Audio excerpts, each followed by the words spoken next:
उसकी मेंटेन कर दी, उसकी रिपेयर हमने कर दी, चाहे वो किसी भी टाइप की हमारी रोड थी, फ्लेक्सिबल थी वो भी हमने रिपेयर कर दी, अगर वो रिजिड थी वो भी हमने रिपेयर कर दी।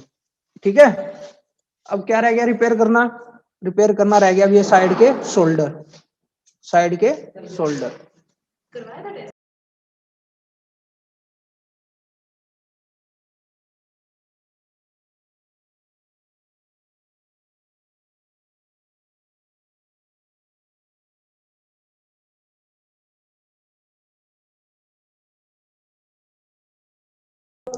हाँ जी, तो हम स्टार्ट करते हैं अपना लास्ट टॉपिक ये maintenance off shoulder.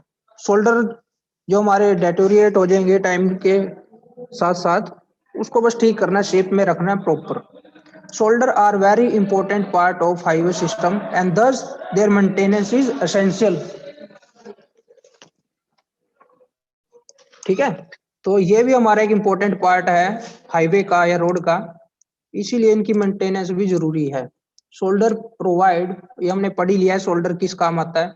Additional space provide करता है कैरिज वे को, यूज्ड इन इमरजेंसी, जिसको हम इमरजेंसी में यूज करते हैं, गाड़ी को कोई अगर पंचर हो गया कुछ भी हो गया तो गाड़ी को साइड में लगाने के लिए। ठीक है, तो इमरजेंसी में हम इसको यूज करते हैं। Protection to the edges of the road and overall stability, ये जो हमारी रोड थी, ये कैरिज वे था, इसको ये क्या करता है? स्टेबिलिटी देता है। अगर ये यहीं से क्या होता है, इस तरह से हमारा साइड स्लोप यहीं से शुरू हो जाता तो क्या होता है, ये उतनी स्टेबिलिटी नहीं बनती। तो इसको हम थोड़ा सा, अगर यहाँ के बाद शोल्डर के बाद हम साइड स्लोप दे रहे हैं तब उसकी स्टेबिलिटी ज्यादा बन रही है। दूसरी बात, वो स्टेबिलिटी देता है।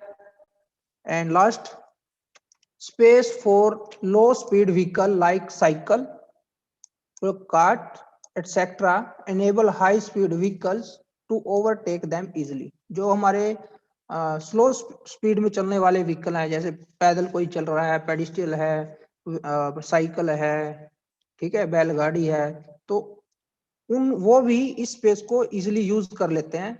ठीक है, वो चलते भी साइड में है, लेकिन अगर आपकी स्लो मूविंग व्हीकल चल रहा है और फास्ट मूविंग व्हीकल जाएगा तो वो यहाँ पर इसको ओवरटेक करने के लिए भी इस स्पेस को यूज कर सकते हैं, करते ही हैं। ठीक है, मान के चलो दो तीन गाड़ियां, ये जो रोड है हमारा, एक गाड़ी की विड्थ कितनी होती है?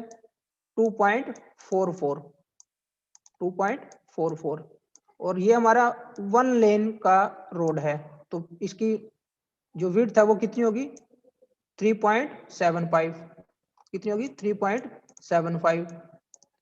तो ये जो जितना आप बचा 1.3 के आसपास, इस 1.3 में एक गाड़ी तो नहीं आएगी। ठीक है, लेकिन ओवरटेक करना है तो क्या करते हैं, एक गाड़ी तो उस पर पहले से ही चल रही है। ठीक है, तो वो क्या करेगा, जो साइड का ये हमारा शोल्डर है जिसकी विड्थ हमने पढ़ी है 2.5 मीटर रिकमेंड की हुई है आईआरसी ने, तो ये वाला पोर्शन जो है इसको हम यूज करते हैं क्या करते हुए? ओवरटेक करते हुए। तो वही तीन चीजें यहाँ पर बताई हैं। पहली चीज तो क्या करेगा, ये कैरिज वे को स्टेबिलिटी देगा। दूसरी चीज, इमरजेंसी में हम इसको यूज कर सकते हैं, एडिशनल स्पेस प्रोवाइड करता है। तीसरी चीज, जो स्लो मूविंग व्हीकल है वो इसको यूज करते हैं, और जब ओवरटेक करते हैं तब इसका हम यूज कर सकते हैं। अब बात आई इसके मेंटेनेंस की। दस shoulder reduce congestion of traffic on the carriageway. ठीक है, तो इस तरह से जो हमारा शोल्डर है वो कंजेशन होती है जो ट्रैफिक की, उसको कम करता है। हाँ, for repair and maintenance the following point should be kept in mind. अब अगर इसकी हमें रिपेयर करनी है या मेंटेनेंस करनी है तो किन किन चीजों का ध्यान रखेंगे? Number one, there should be a colour contrast between shoulder and the road surface. मतलब जो हमारी रोड सरफेस है, मतलब जो कैरिज वे है और जो हमारा शोल्डर है, दोनों के कलर में कुछ ना कुछ डिफरेंस होना चाहिए, तभी पता चलेगा कि ये शोल्डर है और ये कैरिज वे है। नहीं तो क्या होगा, जो गाड़ी है जब ओवरटेक करेगी, अगर उसे इस कलर में कोई डिफरेंस समझ नहीं आ रहा तो उसको पूरी की पूरी विड्थ तो क्या मानेंगे? कैरिज वे मानेंगे। ठीक है, लेकिन यहाँ पर क्या होगा, एक चीज तो हो सकती है कि इनके लेवल में डिफरेंस हो, तो जब वो ओवरटेक करेगा तब उसको दिक्कत आएगी। अगर वो ये वाली सरफेस मानकर चल रहा है, इवन सरफेस मान के चल रहा है, एक ही कलर की सरफेस है, तो उसको इवन सरफेस लगेगी, स्मूथ सरफेस लगेगी, लेवल सरफेस लगेगी। लेकिन एक्चुअल में वो होगी कैसी, अनइवन होगी, अनलेवल होगी। तो जब वो ओवरटेक करेगा, कोई गाड़ी है, कोई बाइक है, तब उसको दिक्कत आ सकती है। तो इसलिए इन दोनों का अगर कलर अलग होगा, कलर कॉन्ट्रास्ट अलग होगा, तो उसको पहचानने में ज्यादा आसानी रहेगी कि यहाँ तक मेरी कैरिज वे है और यहाँ पर ये हमारा शोल्डर है। तो इसका जो लेवल है वो ऊंचा नीचा हो सकता है, तो ओवरटेक करते हुए वो सावधानी रखेगा कौन, ड्राइवर। तो इसीलिए कलर कॉन्ट्रास्ट होना चाहिए। Number 2, the soil binding should be properly replaced in case of WBM shoulder. The soil binder, जो WBM क्या होता है हमारा, वाटर वहां पर बॉन्ड बनाता है। तो उस केस में क्या करेंगे हम, जो सॉइल हमने डाली थी एज अ बाइंडर, जो बाइंड किया हुआ है एग्रीगेट को, किसने किया हुआ है, वाटर ने और सोइल ने। वाटर और सोइल ने मिलकर एक पेस्ट बनाया, जिसको जो हो गया कीचड़। कीचड़ ने क्या किया हुआ है, वो एग्रीगेट को होल्ड किया हुआ है। तो क्या करेंगे हम, वो बाइंडर जो सोइल है क्या होती है, जैसे ही टेम्परेचर ज्यादा हुआ तो जो सोइल आपकी वो उड़ती है, धूल उड़ती है। तो वो क्या कम हो रहा है, वहां से सरफेस से ही उड़ रही है ना, तो वहां से मिट्टी उड़ रही है, तो क्या कम हो रहा है, वहां से बाइंडर खत्म हो रहा है, वो बाइंडर उड़े जा रहा है। तो उस बाइंडर को हम रिप्लेस करेंगे पीरियोडिकली, क्या करते रहते हैं, उसको डालते रहते हैं। Shoulder need immediate attention after the monsoon season. Monsoon season खत्म होते ही या उसके दौरान शोल्डर में काफी रिपेयर करनी पड़ती है हमें, and should be repaired as soon as they are damage. जैसे ही वो डैमेज होते हैं हमें तभी उनको रिपेयर कर देना है। Run out and lost material should be replace and रट्स should be filled. ठीक है, जो वहां से जो मिट्टी है, मिट्टी का क्या बन जाएगा, कीचड़ बन जाएगा, गाड़ी के टायर के साथ लग लग के वो वहां से उठेगी। ठीक है, तो वो जो मिट्टी वहां से कम हो गई है उसको हम दोबारा से फिल कर देंगे। वहां पर रट्स हो जाएंगे, डिफेक्ट अब तो आपने पढ़ ही लिया है, उन रट्स को भी हमने क्या करना है, भरना है मानसून के बाद। तो ये वहां पर क्या आ सकते हैं, डिफेक्ट आ सकते हैं। पहला तो जो वहां पर लॉस्ट मटेरियल है उसको भरना है, नंबर 2 रट्स को भरना है।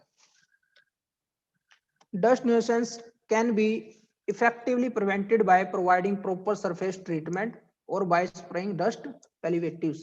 अब वहां पर जो आपका WBM है तो उसमें डस्ट भी उड़ेगी, क्योंकि वहां पर तो सोइल है। तो सोइल को उड़ने से बचाने के लिए, डस्ट को रोकने के लिए हम क्या करेंगे, उसको ट्रीटमेंट कर सकते हैं। ट्रीटमेंट मतलब उसको, उसकी क्या कर सकते हैं, लाइनिंग कर सकते हैं, या फिर स्प्रे कर सकते हैं किसका, पैलिवेटिव्स का, जो क्या करेगा, उसको वहां पर होल्ड करके रखेगा। gravel and earth gravel and earth shoulder should be maintained by blading under proper weathering condition। Blending under proper मतलब जो शोल्डर है हमारा वो ग्रेवल्स का और अर्थ का मिलके बना है। अर्थ यहाँ पर सोइल ही है, अर्थ में सब कुछ आ सकता है आपका, सोइल भी, सिल्ट भी, सैंड भी, एग्रीगेट भी, सबको मिलाकर हम बोलते हैं अर्थ। तो उसको जब हम मेंटेन करते हैं, जब उसको कंस्ट्रक्ट करते हैं, तो वहां पर प्रॉपर ब्लेडिंग होनी चाहिए। The grass must be fertilized, reseeded and otherwise treated to keep it in good condition। Side में क्या करते हैं, आपने देखा होगा, तो ग्रास भी होती है। ठीक है, हम क्या करते हैं, उसको लगाते भी है जानबूझकर। तो उस लगाने से क्या होगा, इसका इरोजन कम होगा, डस्ट कम उठेगी। ठीक है, तो उस केस पर हम उसको क्या करेंगे, फर्टिलाइज करेंगे, रीसीडिंग करेंगे अगर कहीं कहीं पर घास नहीं है। ठीक है, लास्ट है rutting or setting of the shoulder at the pavement edge is a cause of serious accident। Rutting and setting off shoulder, जैसे बताया मैंने, ये आपकी कैरिज वे है, ये शोल्डर है। अगर शोल्डर और कैरिज वे में ज्यादा लेवल डिफरेंस आ जाए या रटिंग हो जाए, रटिंग का मतलब क्या है, यहाँ पर क्या हो गया, गड्ढा हो गया, यहाँ पर गड्ढा हो गया, या यहाँ पर गड्ढा हो गया, इस तरह से। ठीक है, तो ये भी क्या करेंगे, ये रट्स होने से क्या हो रहा है, वहां पर लेवल डिफरेंस हो रहा है। तो वही अभी जो मैंने अभी बताया था, वो जो लेवल डिफरेंस है उसकी वजह से सीरियस एक्सीडेंट हो सकते हैं। Rutting and setting of the shoulder, shoulder अगर बैठ गया तो क्या होगा, वो लेवल डिफरेंस आ गया। और दूसरा, अगर रटिंग हुई है तो रटिंग भी है क्या एक्चुअल में, इस तरह से डिप्रेशन आ जाती है कंटिन्यूस, तो वो भी आपका लेवल रिड्यूस कर रहा है, बैठ रहा है, डिप्रेशन आ रही है। तो उस वजह से यहाँ पर सीरियस एक्सीडेंट हो सकते हैं। दिस कंडीशन इफ डेवलप, अगर इस तरह की कंडीशन डेवलप होती है, should be corrected bye reconstruction, तो हमें उसे रिकंस्ट्रक्शन करना चाहिए। रीसरफेसिंग और अदर एप्रोप्रिएट मीन, हमें क्या करना है, लेवल करना है भाई उनको, जैसा जैसे जो से तरीके से वो लेवल हो जाए वो कर लेंगे। दोबारा कंस्ट्रक्ट करना है तो दोबारा कर लेंगे, रीसरफेसिंग करके काम चल रहा है तो रीसरफेसिंग कर लेंगे, या और कोई मेथड अगर यूज करना है तो उससे हम क्या करेंगे, इसका लेवल सरफेस कर देंगे, लेवल इक्वल कर देंगे। तो ये था लास्ट टॉपिक हमारा इसका 8th चैप्टर का। एक और टॉपिक है वैसे बुक में, वैसे सिलेबस में नहीं है, ये maintenance of traffic control devices. तो जो रोड पर हमारे ट्रैफिक कंट्रोल डिवाइस लगे होते हैं, जिस पर लाइट होती हैं अलग अलग कलर की, या साइन होते हैं, या फिर जो आप देखते हो रोड के बीच में मार्क लगे होते हैं, तो वो सभी आ जाएंगे आपके इसमें maintenance of traffic control devices में। तो ये आप खुद से पढ़ लेना, ठीक है, कुछ नहीं है, 2-4 पॉइंट है। साइन के बारे में है, साइन प्रॉपर होने चाहिए कि यहाँ से रोड इधर मुड़ेगी, सिग्नल प्रॉपर होने चाहिए, ठीक है, मार्किंग वगैरह, आइलैंड, ठीक है। तो ये टॉपिक खुद पढ़ लेना। तो यहाँ सर पर ये जो ब्लेडिंग, चैप्टर, हाँ जी, ब्लेडिंग बताना सर।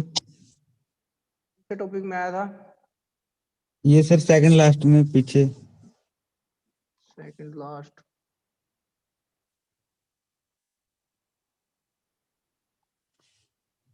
ये ग्रेवल एंड हाँ जी सर। अर्थ शोल्डर, हाँ, gravel and earth shoulder should be maintain by blending under proper weathering condition.